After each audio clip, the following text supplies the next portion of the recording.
moving on from there, the first man really to get serious about producing an English Bible is a man called John Wycliffe. Prior to Wycliffe, there were people that sort of maybe had put together some kind of a paraphrase or a primitive translation. People like Bede, people like Caedmon. They no longer exist. It's hard to say if they ever existed. It's hard to know where they just paraphrase it or were they actually translations. But the first translation that we can definitively examine and look at historically was Wycliffe's.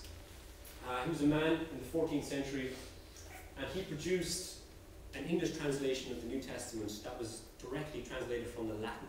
So he didn't go back to the original languages like Jerome. He instead uses the Latin as his base text, and he produced the translation.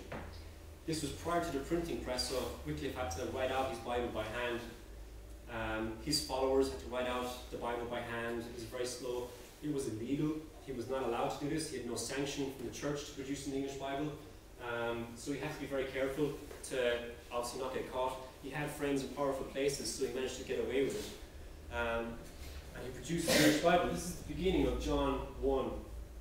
In the beginning was the Word, and the Word was at God, and God was the Word. This was in the beginning at God. So that's one of the earliest English translations we have. It sounds very peculiar, doesn't it?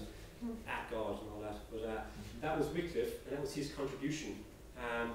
It was illegal. It was a very grey area to do this kind of thing. He wasn't killed for it. He managed to survive into his old age. He was very outspoken against the established church.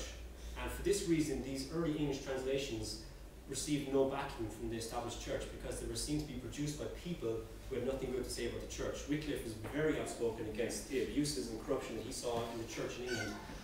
The poor friars had said, Wycliffe was on his deathbed, and the poor friars who had come in for vitriolic abuse from Wycliffe during his life, they came to him on his deathbed and said, you know, you're obviously dying, here we are, do you want to make up? You know, you said a lot of really mean things about us. And apparently the story goes, it's probably apocryphal, but Wycliffe on his deathbed said, I'm not dead yet, and the remaining of my life is going to be slamming you guys. And he got out of bed and gave him a huge big sermon on all their abuses.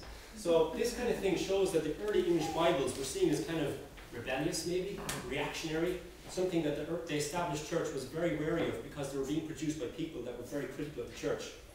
After Wycliffe died, he was buried, and then something very peculiar happened a long time later.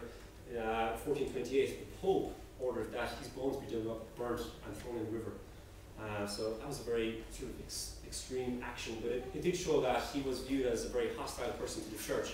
And so the body of Wycliffe was taken out of his grave, and it was burnt and thrown in the river.